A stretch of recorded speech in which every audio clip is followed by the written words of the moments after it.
ಕಾಂಗ್ರೆಸ್ ಅಲ್ಲಿ ಸಿಎಂ ಕುರ್ಚಿ ಕಿತ್ತಾಟಕ್ಕೆ break ಬೀಳುತ್ತಾ? CM ಉತ್ತರಾಧಿಕಾರಿ ಸತೀಶ್ ಎಂಬ ಚರ್ಚೆಗೆ ಬ್ರೇಕ್ ಸಿಗುತ್ತಾ? ದೆಹಲಿಗೆ ಹೋಗಿರೋದು ಯಾಕೆ ಕೆಪಿಸಿಸಿ ಅಧ್ಯಕ್ಷ ಡಿಕೆ ಶಿವಕುಮಾರ್?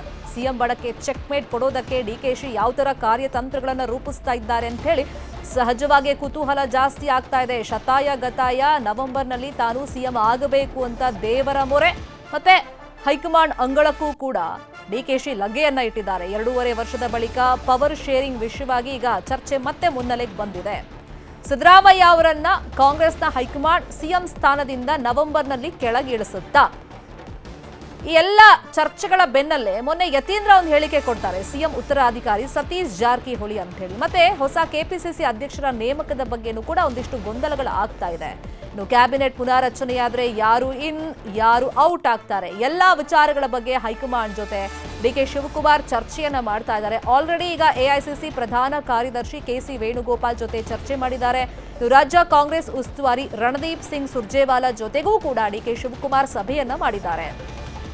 ಸದ್ಯಕ್ಕಾಗ್ತಿರುವಂತ ಕಾಂಗ್ರೆಸ್ನ ಬೆಳವಣಿಗೆಗಳಿಗೆ ಸಂಬಂಧಪಟ್ಟಂತೆ ಚರ್ಚೆಯನ್ನ ಮಾಡಿದಾಗ ಡೋಂಟ್ ವರಿ ಅಂತ ಹೇಳಿ ಕೆಸಿ ವೇಣುಗೋಪಾಲ್ ಮತ್ತೆ ಸುರ್ಜೇವಾಲಾ ಡಿಕೆ ಶಿವಕುಮಾರ್ ಅವರಿಗೆ ಒಂದು ಅಭಯವನ್ನ ಕೊಟ್ಟಿದ್ದಾರಂತೆ, ಭರವಸೆಯನ್ನ ಕೊಟ್ಟಿದ್ದಾರೆ ಅನ್ನೋ ಮಾಹಿತಿ ಇದೆ. ಇನ್ನು ಇವತ್ತು ರಾಹುಲ್ ಗಾಂಧಿ ಭೇಟಿಗೆ ಡಿಕೆ ಶಿವಕುಮಾರ್ ಪ್ರಯತ್ನ ಪಡ್ತಾ ಇದ್ದಾರೆ. ಒಂದ್ ವೇಳೆ ರಾಹುಲ್ ಗಾಂಧಿ ಭೇಟಿಯಾದ್ರೆ ನೇರವಾಗಿ ಈ ಎಲ್ಲಾ ವಿಷಯಗಳ ಬಗ್ಗೆ ಚರ್ಚೆಯನ್ನ ಡಿಕೆ ಶಿವಕುಮಾರ್ ಮಾಡೋದಕ್ಕೆ ತಯಾರಿಗಳನ್ನ ಮಾಡ್ಕೊಂಡಿದ್ದಾರೆ. ನವೆಂಬರ್ ಕ್ರಾಂತಿ ಕಾಂಗ್ರೆಸ್ ಅಲ್ಲಿ ಯಾವ ರೂಪದಲ್ಲಿ ಆಗುತ್ತೆ ಅನ್ನುವಂಥದ್ದು ಈಗಿರುವಂತ ಕುತೂಹಲ. ಪವರ್ ಶೇರಿಂಗೇ ಆಗುತ್ತಾ, ಸಂಪುಟ ಪುನಾರಚನೆ ಆಗುತ್ತಾ, ಕೆಪಿಸಿಸಿ ಅಧ್ಯಕ್ಷರ ಬದಲಾವಣೆ ಆಗುತ್ತಾ, ಹೀಗೆ ಹಲವು ಲೆಕ್ಕಾಚಾರಗಳು ಕಾಂಗ್ರೆಸ್ ಪಾಳ್ಯದಲ್ಲಿ ನಡೀತಾ ಇದೆ.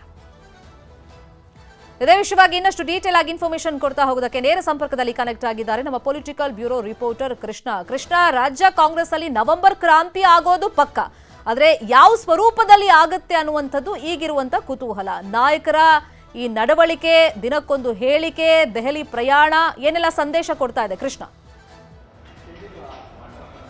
ಖಂಡಿತವಾಗ್ಲೂ ಶರ್ಮಿತಾ, ನವೆಂಬರ್ ಕ್ರಾಂತಿಗೆನೆ ಈಗ ಮುನ್ಸೂಚನೆ ಸಿಗ್ತಾ ಇರುವಂಥದ್ದು ಡಿಸಿಎಂ ಡಿಕೆ ಶಿವಕುಮಾರ್ ದೆಹಲಿ ಪ್ರವಾಸ. ಒಂದು ಕಡೆ ಮುಖ್ಯಮಂತ್ರಿ ಸಿದ್ದರಾಮಯ್ಯ ಬಣದವರು ಯಾವುದೇ ಕಾರಣಕ್ಕೂ ಕೂಡ ನಾಯಕತ್ವ ಬದಲಾವಣೆ ಆಗಬಾರ್ದು, ಮುಖ್ಯಮಂತ್ರಿಗಳು ಮುಂದುವರಬೇಕು ಅನ್ನೋ ನಿಟ್ಟಿನಲ್ಲಿ ತಂತ್ರಗಾರಿಕೆಯನ್ನು ಮಾಡಿದರೆ, ಅದಕ್ಕೆ ಪೂರಕವಾಗಿಯೇ ಸಚಿವ ಸತೀಶ್ ಜಾರಕಿಹೊಳಿ ಈಗ ತಾನೇ ಹೇಳಿದ್ದಾರೆ, ಯಾವುದೇ ಕಾರಣಕ್ಕೂ ಕೂಡ ಹೈಕಮಾಂಡ್ ನಾಯಕರು ನಾಯಕತ್ವ ಬದಲಾವಣೆ ಮಾಡುವಂಥ ನಿಟ್ಟಿನಲ್ಲಿ ಸಾಹಸಕ್ಕೆ ಕೈ ಹಾಕಲ್ಲ ಅನ್ನೋದು ಮಾತನ್ನು ಕೂಡ ಸ್ಪಷ್ಟಪಡಿಸಿದ್ದಾರೆ. ಇದು ಸಂದೇಶ ಏನು ಅಂತಂದ್ರೆ, ಎಲ್ಲೊಂದು ಕಡೆ ಸಂಪುಟ ಪುನರಚನೆ ಮಾಡೋದ್ರ ಮುಖಾಂತರವಾಗಿ ಮುಖ್ಯಮಂತ್ರಿ ಸಿದ್ದರಾಮಯ್ಯ ಮುಂದುವರ್ತಾರೆ ಅನ್ನೋದು. ಇದ್ರ ನಡುವೆ ಎಲ್ಲೊಂದು ಕಡೆ ಈ ಒಂದು ನಡೆ ಏನಿದೆ, ಮುಖ್ಯಮಂತ್ರಿಗಳ ಬಣ ಮತ್ತೆ ಮುಖ್ಯಮಂತ್ರಿಗಳ ನಡೆದ ಕಾರ್ಯತಂತ್ರ ಏನಿದೆ, ಇದು ಡಿಸಿಎಂ ಡಿಕೆ ಶಿವಕುಮಾರ್ಗೆ ನಿದ್ದೆಗಿಡಿಸಿದೆ.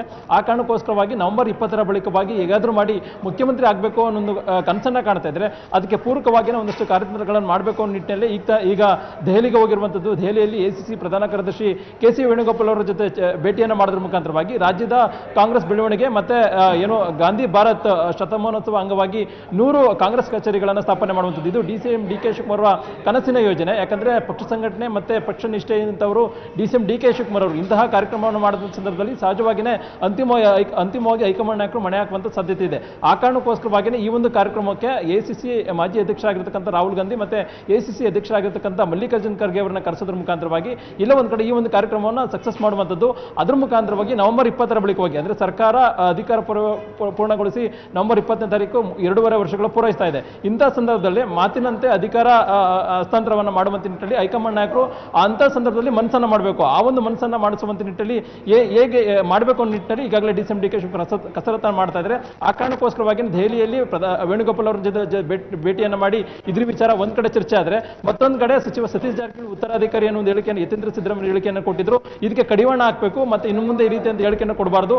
ನಾನಿರ್ತಕ್ಕಂಥ ಸಂದರ್ಭದಲ್ಲಿ ಮತ್ತೊಬ್ಬರ ಹೆಸರು ಹೇಳುವಂಥದ್ದು ಎಷ್ಟು ಮಟ್ಟಿಗೆ ಸರಿ, ಯಾಕಂದ್ರೆ ನನ್ನ ವಿರುದ್ಧವಾಗಿ ಯಾರು ಕೂಡ ಮಾತಾಡ್ತಿದ್ದಾರೆ, ಪಕ್ಷಕ್ಕೆ ಇಷ್ಟು ನಿಷ್ಠೆ ಆಗಿದೆ, ಇಂಥ ಸಂದರ್ಭದಲ್ಲಿ ಈ ರೀತಿ ಅಂತ ಹೇಳಿಕೆ ಸರಿಯಲ್ಲ ಅನ್ನೋ ಒಂದು ನಿಟ್ಟಿನಲ್ಲಿ ಒಂದು ಮನವಿಯನ್ನು ಕೂಡ ವೇಣುಗೋಪಾಲ್ ಜೊತೆಗೆ ಡಿಸಿಎಂ ಡಿಕೆ ಶಿವಕುಮಾರ್ ಮಾಡ್ಕೊಂಡಿದ್ದಾರೆ ಕೂಡ ಹೇಳಲಾಗ್ತಾ ಇದೆ. ಇದರ ನಡುವೆ ಡಿಸಿಎಂ ಡಿಕೆ ಶಿವಕುಮಾರ್ ಇವತ್ತು ರಾಹುಲ್ ಗಾಂಧಿ ಅವರನ್ನು ಕೂಡ ಭೇಟಿ ಮಾಡುವಂತ ನಿಟ್ಟಿನಲ್ಲಿ ಕೂಡ ಪ್ರಯತ್ನವನ್ನು ಮಾಡ್ತಾ ಇದ್ದಾರೆ. ಒಂದು ವೇಳೆ ರಾಹುಲ್ ಗಾಂಧಿ ಅವರು ಭೇಟಿಯನ್ನು ಸಿಕ್ಕಿದ್ರೆ ಅಂತಿಮವಾಗಿ ಅಧಿಕಾರ ಹಸ್ತಾಂತರದ ವಿಚಾರವೂ ಕೂಡ ಒಂದು ರೀತಿ ಕ್ಲಾರಿಟಿ ಸಿಗುವಂತ ಸಾಧ್ಯತೆ ಡಿಸಿಎಂ ಡಿಕೆ ಶಿವಕುಮಾರ್ಗೆ ಇರುವಂತದ್ದು. ಯಾಕಂದ್ರೆ ನವೆಂಬರ್ 20ರ ನಂತರವಾಗಿ ರಾಜ್ಯ ಕಾಂಗ್ರೆಸ್ನಲ್ಲಿ ಏನ್ ಬೇಕಾದ್ರೂ ಆಗ್ಬೋದು.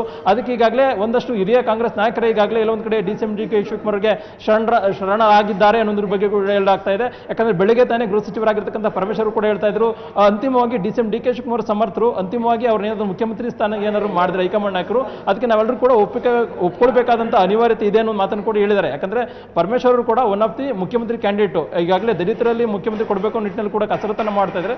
ಒಂದ್ ವೇಳೆ ಏನಾದರೂ ಮುಖ್ಯಮಂತ್ರಿ ಸಿದ್ದರಾಮಯ್ಯ ಅವರು ಪರಮೇಶ್ವರ್ ಹೆಸರು ಸೂಚಿಸಿದ್ರೆ ಅವರು ಕೂಡ ಮುಖ್ಯಮಂತ್ರಿ ಆಗ್ಬೋದು ಅನ್ನೋದ್ರ ಬಗ್ಗೆ ಕೂಡ ಹೇಳಲಾಗ್ತಾ ಇದೆ. ಅಂತಹ ನಾಯಕರು ಈಗ DCM DK ಶಿವಕುಮಾರ್ ಅವರು ಎಲ್ಲೊಂದ್ ಕಡೆ ಮುಖ್ಯಮಂತ್ರಿ ಆದ್ರೂ ಕೂಡ ನಾವು ಒಪ್ಕೊಳ್ಬೇಕಾಗತ್ತೆ ಅನ್ನೋ ಮಾತನ್ನು ಕೂಡ ಹೇಳಿದಂತ ಸಂದರ್ಭದಲ್ಲಿ ನವೆಂಬರ್ 20ರ ಬಳಿಕವಾಗಿ ಏನ್ ಬೇಕಾದ್ರೂ ಆಗ್ಬೋದು ಅನ್ನೋ ಕಾರಣಕ್ಕೋಸ್ಕರವಾಗಿ ಆ ಒಂದು ಕ್ರಾಂತಿಯಿಂದಾಗೇನೆ ಈಗ DCM DK ಶಿವಕುಮಾರ್ ದೆಹಲಿಗೆ ಹೋಗಿದ್ದಾರೆ. ಬಹುಶಃ ನೋಡ್ಬೇಕಾಗತ್ತೆ DCM DK ಶಿವಕುಮಾರ್ ದೆಹಲಿ ಪ್ರವಾಸ ಎಷ್ಟು ಮಟ್ಟಿಗೆ ಸಕ್ಸಸ್ ಆಗುತ್ತೆ ಅನ್ನುವಂಥದ್ದು. ಒಂದ್ ಮಾತ್ರ ಸತ್ಯ, ಸಂಪುಟ ಪುನರಚನೆ ಆಗುತ್ತಾ ಅಥವಾ ನಾಯಕತ್ವ ಬದಲಾವಣೆ ಆಗುತ್ತಾ ಅನ್ನುವಂಥದ್ದು. ನಾಯಕತ್ವ ಬದಲಾವಣೆ ಆಯಿತು ಅಂತಂದ್ರೆ ಅಲ್ಲಿಗೆ ಮುಖ್ಯಮಂತ್ರಿ ಸಿದ್ದರಾಮಯ್ಯ ಅಧಿಕಾರವನ್ನು ಬಿಟ್ಕೊಡ್ಬೇಕಾಗತ್ತೆ. ಅಂತಿಮವಾಗಿ DCM DK ಶಿವಕುಮಾರ್ ಮುಖ್ಯಮಂತ್ರಿ ಆಗ್ಬೋದು. ಒಂದ್ ವೇಳೆ ಏನಾದರೂ ಅದು ಸಾಧ್ಯವಿಲ್ಲ ಅಂತಂದ್ರೆ ಸಂಪುಟ ಪುನರಚನೆ ಮಾಡೋದ್ರ ಮುಖಾಂತರವಾಗಿ ಮುಖ್ಯಮಂತ್ರಿ ಸಿದ್ದರಾಮಯ್ಯ ಅವರೇ 5 ವರ್ಷಗಳ ಕಾಲ ಅಧಿಕಾರವನ್ನು ಪೂರೈಸುವ ನಿಟ್ಟಿನಲ್ಲಿ ಕೂಡ ಮುಂದಾಗುವಂಥದ್ದು. ಇದು ಒಂದು ಕಡೆ ಚರ್ಚೆ ಆಗ್ತಿರುವಂಥ ಸಂದರ್ಭದಲ್ಲಿ DCM DK ಶಿವಕುಮಾರ್ ದೆಹಲಿ ಪ್ರವಾಸ ಎಷ್ಟು ಮಟ್ಟಿಗೆ ಇದು ವರ್ಕೌಟ್ ಆಗುತ್ತೆ ಅನ್ನೋದು ಕೂಡ ಈಗ ಎಲ್ಲರ ಚಿತ್ತ ಹರಿಸಿರುವಂಥದ್ದು. ಶರ್ಮಿತಾ, ಕಾದ್ ನೋಡೋಣ ಬೆಳವಣಿಗೆ. Thank you Krishna. ಯಾವಾಗ ಕ್ಯಾಬಿನೆಟ್ ರೀಶಫಲ್ ಆಗುತ್ತೆ ಅನ್ನೋ ಚರ್ಚೆ ಹರಿದಾಡೋಕ್ ಶುರುವಾಯಿತು, ಒಬ್ಬೊಬ್ಬರಾಗಿ ನಾನು ಸಚಿವ ಸ್ಥಾನದ ಆಕಾಂಕ್ಷಿ ಅಂತ ಹೇಳಿ ಹೇಳಿಕೆ ಕೊಡ್ತಾ ಇದ್ದಾರೆ, ತಮ್ಮದೇ ರೀತಿಯಲ್ಲಿ ಲಾಭಿ ಮಾಡ್ತಾ ಇದ್ದಾರೆ. ಈ ಬಾರಿ ನಾನು ಸಚಿವನಾಗೋದು ಪಕ್ಕ, ಕ್ಯಾಬಿನೆಟ್ ಪುನಾರಚನೆ ಆದ್ರೆ ನಂಗೆ ಮೊದಲ ಆದ್ಯತೆ ಕೊಡ್ತಾರೆ ಅಂತ ಹೇಳಿ ಚಾಮರಾಜನಗರದಲ್ಲಿ ಶಾಸಕ ಸಿ ಪುಟ್ರಂಗ್ ಶೆಟ್ಟಿ ಹೇಳಿಕೆಯನ್ನ ಕೊಟ್ಟಿದ್ದಾರೆ. ನಾನ್ ಟವಲ್ ಹಾಕಿದ್ಮೇಲೆ ಬೇರೆಯವರು ಟವಲ್ ಹಾಕೋಕ್ ಆಗಲ್ಲ, ಪುನಾರಚನೆ ಬಗ್ಗೆ ದೊಡ್ಡವರೇ ಹೇಳಿದ್ದಾರೆ, ಚಿಕ್ಕವರು ಏನ್ ಹೇಳೋದು, ಕಳೆದ ಬಾರಿ ಮಿಸ್ ಆಗಿತ್ತು, ಈ ಬಾರಿ ಸಿಕ್ಕೇ ಸಿಗುತ್ತೆ ಅನ್ನೋ ವಿಶ್ವಾಸದಲ್ಲಿ ಪುಟ್ರಂಗ್ ಶೆಟ್ಟಿ ಇದ್ದಾರೆ. ಅವ್ರು ಹೇಳ್ಬಿಟ್ರೆ ಆಗ್ತದೆ ಅಂತ ನೀವು ಹೇಳಿ ಸರ್. ದೊಡ್ಡವ್ರು ಹೇಳಿದ್ಮೇಲೆ ನಮ್ಮ ಚಿಕ್ಕವ್ರದ್ದೇನು ಸಮಸ್ಯೆ ಇಲ್ಲ. ಈ ಹೈಕಮಾಂಡು, 2ನೇ ಕಮಾಂಡು ಸಿದ್ದರಾಮಯ್ಯ, ಏನು ನಡೀತದೆ ನಡೀತದೆ ಅನ್ಕೊಂಡಿನಪ್ಪ, ನೋಡವ ಆಗುತ್ತೆ ಇದು ಅನ್ಕೊಂಡಿನಿ. ಸರ್ ಕಡೆ ಕ್ಷಣದಲ್ಲಿ ಮಿಸ್ ಆಗಿತ್ತು ಕಳೆದ ಬಾರಿ, ಸತತರ ಆಗಲ್ಲ. ಇನ್ನು ಕ್ಯಾಬಿನೆಟ್ ಇಂದ ಹಿರಿಯ ಸಚಿವರನ್ನ ಕೈ ಬಿಡೋ ಬಗ್ಗೆನೂ ಕೂಡ ಚರ್ಚೆ ಆಗ್ತಾ ಇದೆ. ತ್ಯಾಗ ಮಾಡುವಂತ ಹೈಕಮಾಂಡ್ ನನ್ನನ್ನು ಕೇಳಿಲ್ಲ, ಕೇಳಿದಾಗ ಹೇಳ್ತೀನಿ ಅಂತ ಹೇಳಿ ಸಚಿವ ಕೆ ವೆಂಕಟೇಶ್ ಹೇಳಿಕೆಯನ್ನ ಕೊಟ್ಟಿದ್ದಾರೆ.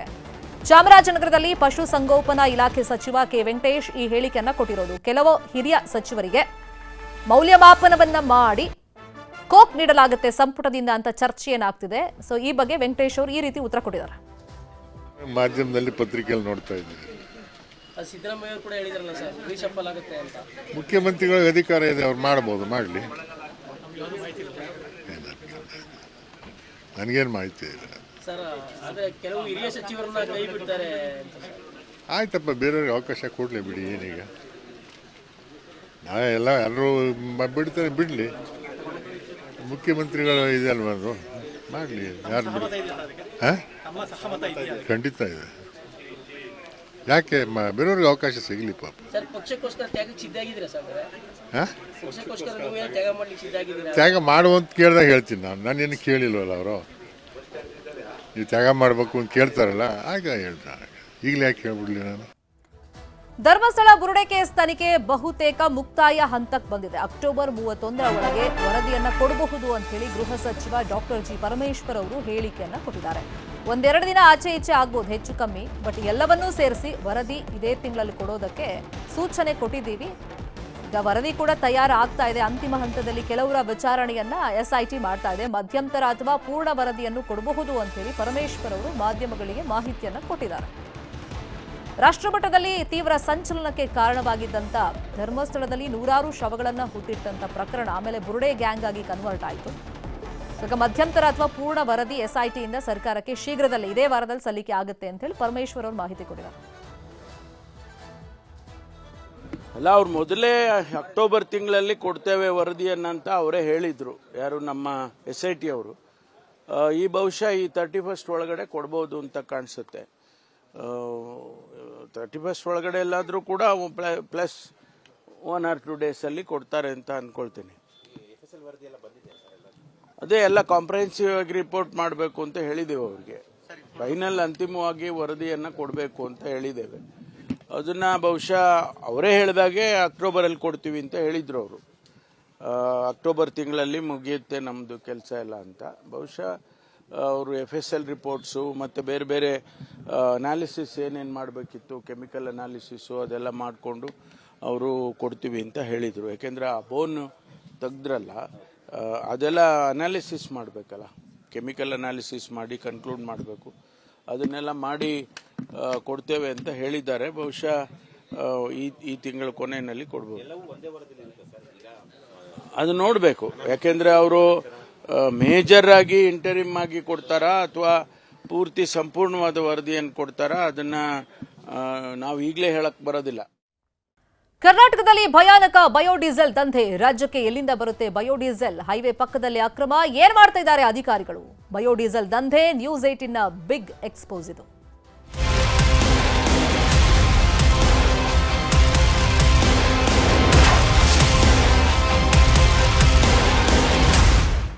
ರಾಜ್ಯದಲ್ಲಿ ಬಯೋಡೀಸೆಲ್ ಮಾರಾಟ ದಂಧೆ ಎಗ್ಗಿಲ್ಲದೆ ನಡೀತಾ ಇದೆ. ಹೈವೇ ಪಕ್ಕದಲ್ಲೇ ರಾಜಾರೋಷವಾಗಿ ಮಾರಾಟ ಮಾಡ್ತಾ ಇದ್ದಾರೆ. ನ್ಯೂಸ್ 18 ಕನ್ನಡದಲ್ಲಿ ಈ ಬಗ್ಗೆ ಬಿಗ್ ಎಕ್ಸ್ಪೋಸ್ ಅನ್ನ ನಾವು ಮಾಡಿದ್ದೀವಿ. ಬೆಳಿಗ್ಗೆಯಿಂದ ನಿರಂತರವಾಗಿ ಈ ಬಗ್ಗೆ ಸುದ್ದಿಯನ್ನ ನಾವು ಪ್ರಸಾರ ಮಾಡ್ತಾ ಇದ್ದೀವಿ.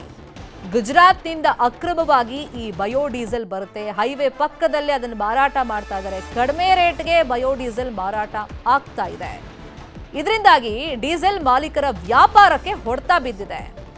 ಹಾಗಾದ್ರೆ ಯಾವ್ಯಾವ ಜಿಲ್ಲೆಯಲ್ಲಿ ಬಯೋಡೀಸೆಲ್ ಮಾರಾಟ ಆಗ್ತಿದೆ, ಏನ್ ಮಾಡ್ತಾ ಇದ್ದಾರೆ ಜಿಲ್ಲಾ ಮಟ್ಟದ ಅಧಿಕಾರಿಗಳು? ಈ ಬಗ್ಗೆ ನ್ಯೂಸ್ 18 ಕನ್ನಡದಲ್ಲಿ ಬಿಗ್ ಎಕ್ಸ್ಪೋಸ್ ಅನ್ನ ನಾವು ಮಾಡ್ತಾ ಇದ್ದೀವಿ.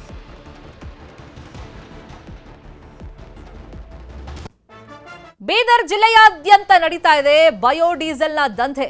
ಬೃಹತ್ ಲಾರಿಗಳಿಗೆ ಬಯೋಡೀಸೆಲ್ ಮಾರಾಟವನ್ನ ಮಾಡಲಾಗ್ತಾ ಇದೆ. ಎಲ್ಲೋ ಕದ್ದು ಮುಚ್ಚಿ ಅಲ್ಲ, ಹೈವೇಗಳಲ್ಲೇ ರಾಜಾರೋಷವಾಗಿ ಬಯೋಡೀಸೆಲ್ ವ್ಯಾಪಾರವನ್ನ ಮಾಡಲಾಗ್ತಿದೆ. ದಂಧೆ ಆಗ್ಬಿಟ್ಟಿದೆ. ಬಯೋಡೀಸೆಲ್ ಸೆಂಟರ್ಗಳ ಹಾಟ್ ಸ್ಪಾಟ್ ಇದೆ. ಬೀದರ್ ಬಸವ ಕಲ್ಯಾಣ ಮುಂಬೈ ಹೈವೇನಲ್ಲೇ ಇರೋದು. ಅಕ್ರಮ ದಂಧೆ ನಡೀತಾ ಇದೆ ಹೈವೇ ಪಕ್ಕದಲ್ಲೇ. Basavakalyan to Humnabad, Basavakalyan to Mumbai ಹೈವೇನಲ್ಲೇ. ಹೈವೇ ಉದ್ದಕ್ಕೂ ತಲೆ ಎತ್ತಿವೆ ಬಯೋಡೀಸೆಲ್ನ ಸೆಂಟರ್.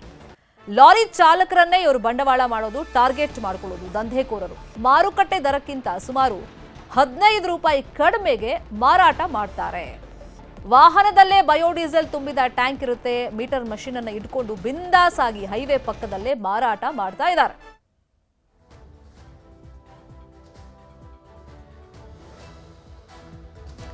ಬಯೋಡೀಸೆಲ್ ದಂಧೆ ಹೇಗೆ ನಡೀತಾ ಇದೆ ನ್ಯೂಸ್ 18 ನಲ್ಲಿ ರಹಸ್ಯ ಕಾರ್ಯಾಚರಣೆ ಮಾಡಿದೀವಿ ನೋಡಿ. ಬಯೋಡೀಸೆಲ್ ಎಲ್ಲಿ ಸಿಗುತ್ತೆ? ಇಲ್ಲ ಬಯೋಡೀಸೆಲ್ ಇಲ್ಲ ಸಿಗುತ್ತೆ. ಹೆಂಗ್ ಲೀಟರ್ ಅಣ್ಣ? 76.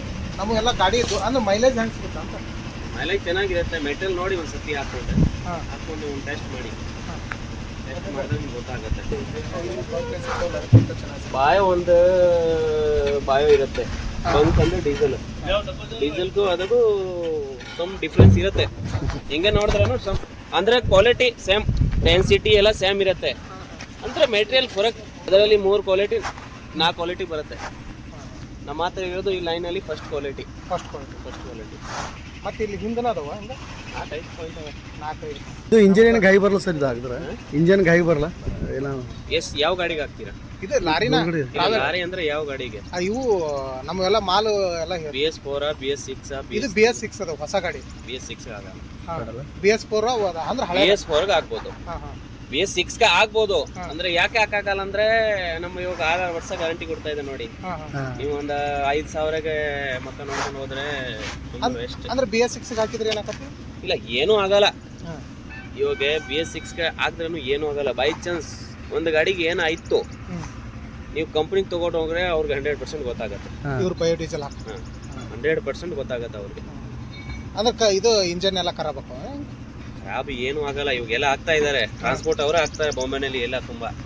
ಅಂದ್ರೆ ಅವ್ರೇನು ಅವ್ನ ಟ್ರಾನ್ಸ್ಪೋರ್ಟ್ ಅವ್ರು ಇದು ಇರಲ್ಲ. ಅದು ಹೋದ್ರೂ ಓದ್ಲಿ ಅಂತ ಮಾಡ್ತಾರೆ.